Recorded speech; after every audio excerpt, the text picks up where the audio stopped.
Hello friends, नमस्कार दोस्तों। Knowledge for life group में आपका स्वागत है। प्रीवियस वीडियो में आपने विद्युत फ्लक्स के बारे में पढ़ा था और उस विद्युत फ्लक्स इलेक्ट्रिक फ्लक्स को काम में लेते हुए आज हम गाउस का नियम पढ़ेंगे।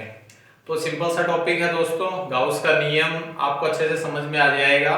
तो इसकी हम आगे 5 एप्लीकेशन पढ़ेंगे और फिर थोड़े से टॉपिक और पढ़ेंगे। ये गाउस का नियम दोस्तों चुंबक से संबंधित भी है, चुंबकीय क्षेत्र के लिए, यहाँ आपके ये इलेक्ट्रिक फील्ड के लिए है, विद्युत क्षेत्र के लिए। तो दोस्तों शुरू करते हैं। सिंपल सा टॉपिक है, गाउस का नियम है क्या। ये सारा का सारा थ्योरेटिकली है, तो आपको पहले से ही बोर्ड पर दिखाई दे रहा है, लिखा हुआ है। तो गाउस का नियम के बारे में जो ये डेफिनेशन है, जो ये कुछ बातें हैं, ये साथ साथ पढ़ते भी रहेंगे, थोड़ा बहुत मैं आपको बता देता हूं। सबसे पहले डेफिनेशन की बात करते हैं सिंपल सी।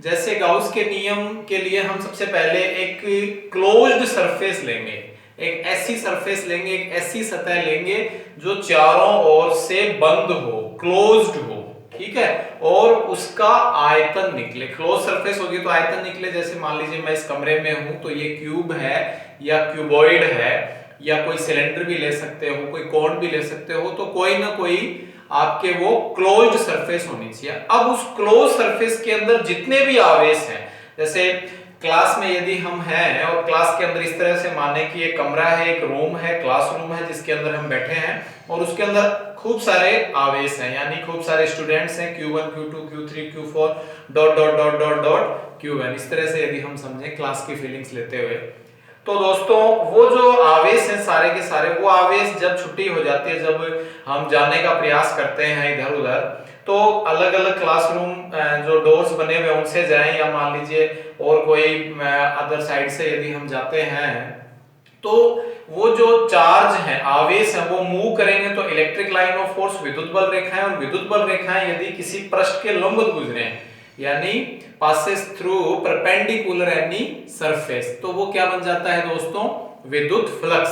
तो गाउस जो महोदय थे, गाउस जो साइंटिस्ट थे, उन्होंने ये कहा कि जो विद्युत फ्लक्स है, वो विद्युत फ्लक्स का मान किसके इक्वल होगा, उस जो भी गाउसीय निकाय है, गाउसीय जो भी सरफेस है, क्लोज सरफेस है, उसमें उपस्थित जितने भी आवेश हैं, टोटल आवेश सिग्मा क्यू, और उनका 1/ε0 का मल्टीप्लाई हो जाता है, या जो टोटल आवेश है उसमें हम एप्सिलॉन का डिवाइड कर देते हैं, यानी परमिटिविटी ऑफ वैक्यूम का डिवाइड भी कर सकते हैं। तो सिंपल सा है, समझ में आ गया होगा कि किसी भी बंद गाउसीय पृष्ठ से संबंधित निर्गत विद्युत फ्लक्स का मान उस निकाय में उपस्थित कुल आवेश तथा विद्युतशीलता के, माध्यम की विद्युतशीलता के या निर्वात की विद्युतशीलता के अनुपात के बराबर होता है। तो दोस्तों यहां ये देख सकते हो, according to the Gauss law, Gauss law क्या है, the total electric flux, total electric flux को हम फाई भी कह देते हैं या फाई ई भी कह सकते हो आप। तो ये हो जाएगा आपके phi E through any closed imaginary surface, यानी जो आपके इलेक्ट्रिक फ्लक्स जो ये बना है, ये क्लोज्ड क्लोज इमेजिनरी सरफेस से बना है, और जो किस में रखा हुआ है, इलेक्ट्रिक फील्ड में रखा हुआ है। किस में रखा हुआ है, इलेक्ट्रिक फील्ड में, और जो किसके इक्वल है, is 1/ε times of total charge, जो कि 1/ε टाइम्स, यानी टोटल चार्ज का 1/ε टाइम्स है, और इनसाइड द वॉल्यूम, जो कि एक अंदर आयतन, यानी ऐसा हम एक क्लोज सरफेस ले रहे हैं जिसका आयतन हो, तो inside the volume enclosed by the surface, enclosed by the surface. Clear. Hindi में और समझ लेते हैं। हिंदी मीडियम वाले बच्चों के लिए बहुत ऑफ स्टूडेंट्स से प्रयास है कि मेरा कि सभी बच्चे कवर हो, चाहे वो इंग्लिश मीडियम के हो, चाहे वो हिंदी मीडियम के हो। कोई भी बच्चा ऐसा नहीं होना चाहिए जो हिंदी वाला है कि मेरे को सर हिंदी में कम समझ में आ रहा है, या इंग्लिश वाला मेरे को सर इंग्लिश में कम समझ में आ रहा है। तो according to the Gauss law, विद्युत क्षेत्र में स्थित किसी भी बंद काल्पनिक पृष्ठ से संबंधित कुल विद्युत फ्लक्स का मान, जो आपके कुल विद्युत फ्लक्स है, उस कुल विद्युत फ्लक्स का मान किसके बराबर हो जाएगा, उस पृष्ठ से घेरे आयतन में जो कुल आवेश है वो, और उस कुल आवेश का कितना गुना हो जाता है, 1/ε गुना हो जाता है। सिंपल है, 1/एप्सिलॉन गुना हो जाएगा। यानी विद्युत फ्लक्स का जो मान है फाई, जिसको आपने प्रीवियस वीडियो में लिंक आपको मैं दे दूंगा, तो उसमें ये होता है phi equals to E dot d A, यानी कि scalar product of E vector dot d A vector. विद्युत क्षेत्र की तीव्रता और क्षेत्रफल सदिश के अदिश गुणनफल को हम विद्युत फ्लक्स कह देते हैं। क्लोज्ड है, ये इंटीग्रल है दोस्तों, समाकलन का निशान है, क्लोज्ड इंटीग्रल ई वेक्टर डॉट डी ए। और ये किसके इक्वल है? ये है कुल आवेश Q1 Q2 Q3 Q4 dot dot dot, जितने भी आवेश हैं, पॉजिटिव है नेगेटिव है, उन सब का समेशन कर दिया और वो Q अपॉन एप्सिलॉन के इक्वल हो जाता है। एप्सिलॉन आप जानते हो दोस्तों एक कांस्टेंट क्वांटिटी है, और एप्सिलॉन ये इस साल आपके बोर्ड एग्जाम 2020 में पूछा गया था, जो इस साल अभी एग्जाम हुआ है, तो उसमें यही पूछा गया था कि माध्यम की निरपेक्ष विद्युतशीलता से आप क्या समझते हो, पहला क्वेश्चन। और आगे ये इलेक्ट्रिक फ्लक्स भी पूछा गया था। ये दो इंपॉर्टेंट क्वेश्चन आए थे आपके, और दोनों के दोनों हम पहले पढ़ चुके हैं, आज पढ़ रहे हैं। तो ये होता है दोस्तों epsilon r into epsilon not, ठीक है। जो फर्स्ट चैप्टर है उसमें मैं क्लियर कर चुका हूं, आप वहां जाके क्लियर कर सकते हैं यदि आपको थोड़ा डाउट है तो एप्सिलॉन r होता है दोस्तों ये आपेक्षिक विद्युतशीलता, रिलेटिव परमिटिविटी, और ये है दोस्तों एप्सिलॉन, या एप्सिलॉन इसको हम m भी कह देते हैं। एप्सिलॉन m है माध्यम की निरपेक्ष विद्युतशीलता, एब्सोल्यूट परमिटिविटी ऑफ मीडियम, ठीक है। और एप्सिलॉन r की जो वैल्यू है दोस्तों वो एयर के लिए यानी हवा के लिए और निर्वात के लिए, वैक्यूम के लिए कितनी होती है? 1 होती है।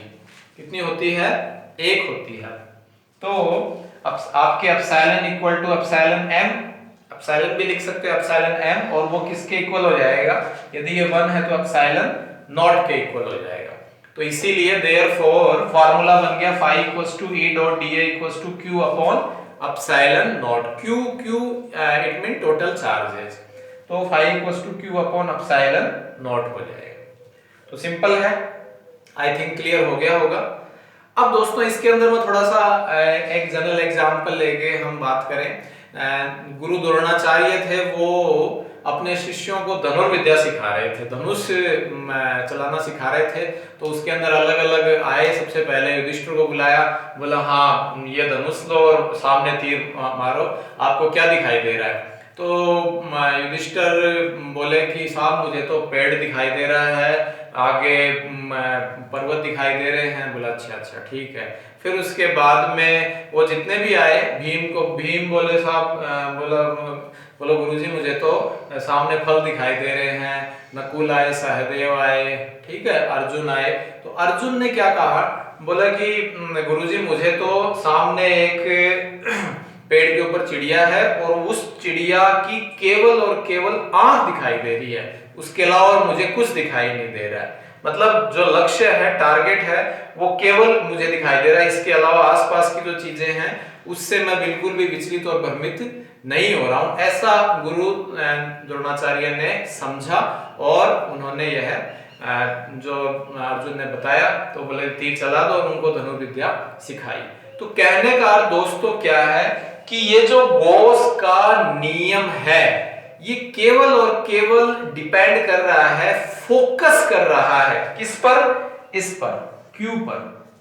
वेरी वेरी इंपॉर्टेंट, ठीक है। और इसको कोई मतलब नहीं है, यानी ये जो इलेक्ट्रिक फ्लक्स है ये फोकस कर रहा है। ये तो एक एप्सिलॉन नॉट आप जानते हो, एक कांस्टेंट क्वांटिटी है।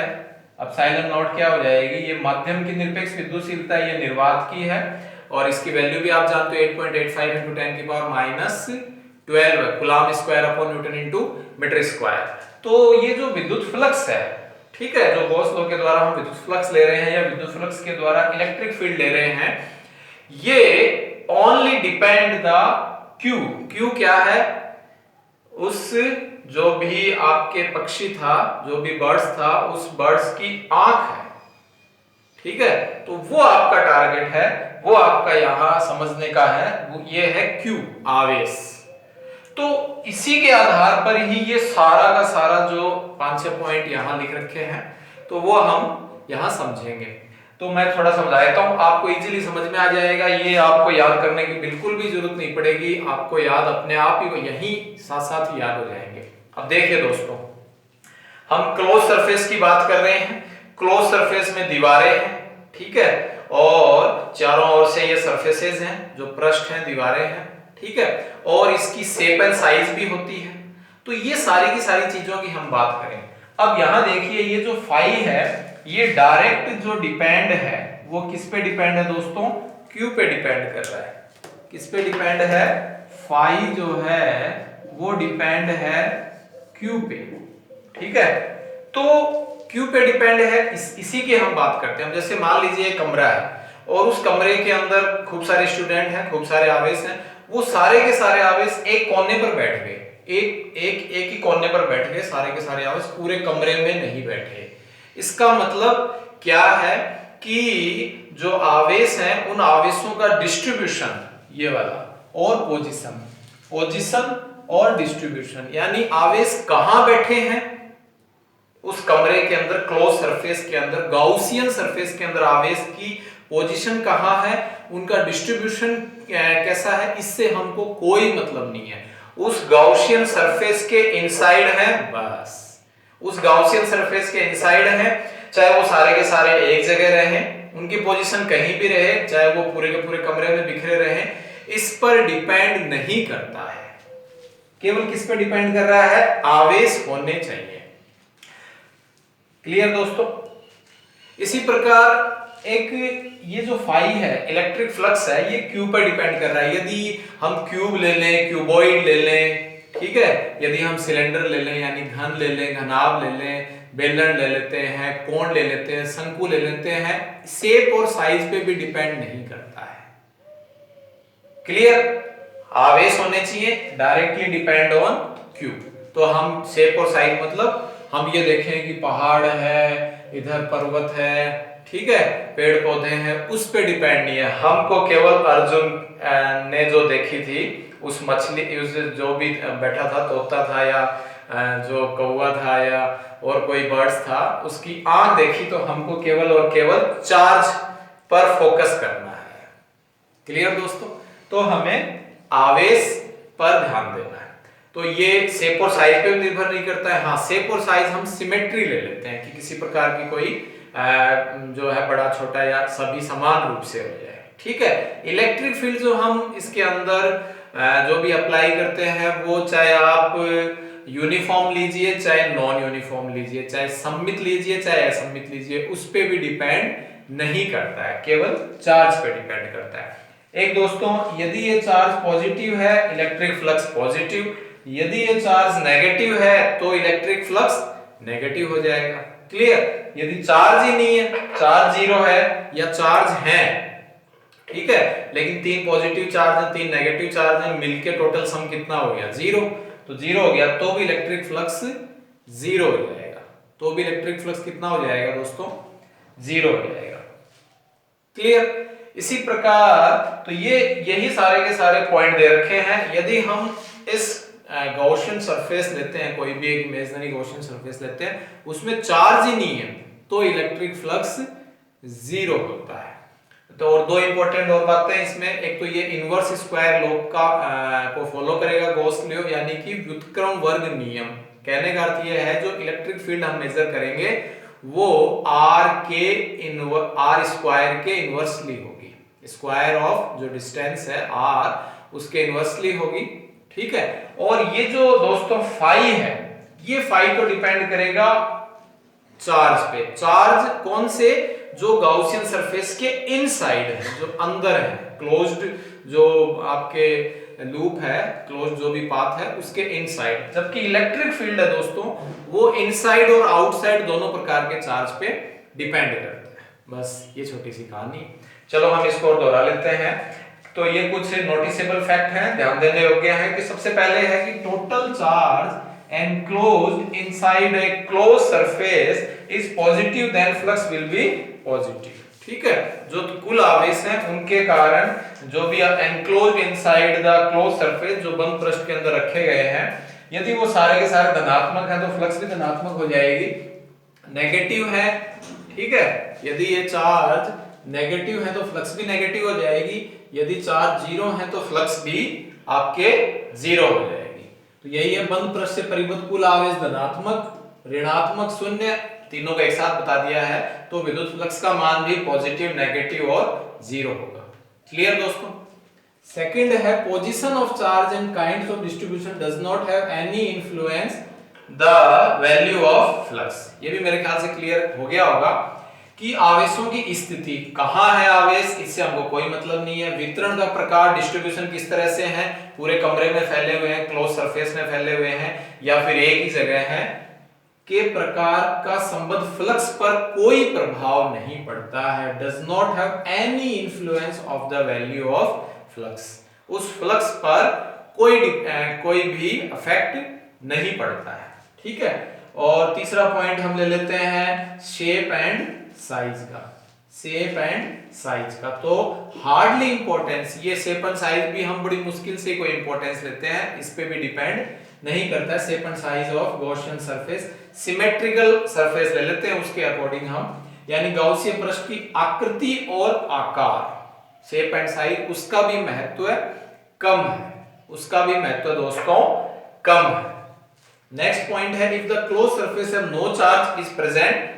ठीक है, कोई भी हमने गॉसियन सरफेस लिया उसमें चार्ज ही नहीं है, no charge is present, then electric flux is always zero. तो इलेक्ट्रिक फ्लक्स क्या होगा, जीरो होगा, क्योंकि electric flux directly depend on the inside of charges of Gaussian surface. ठीक है। Uniform and non uniform electric field ले लेते हैं। यदि उसमें चार्ज नहीं है तो आपके ये जैसे इलेक्ट्रिक फील्ड है, ये यूनिफॉर्म या नॉन यूनिफॉर्म इलेक्ट्रिक फील्ड, इसमें चार्ज नहीं है, इसमें भी चार्ज नहीं है, तो इलेक्ट्रिक फ्लक्स जो है वो आपके जीरो हो जाएगा। तो दोस्तों ये पॉज करके और आप लिख सकते हो, लिख लीजिए।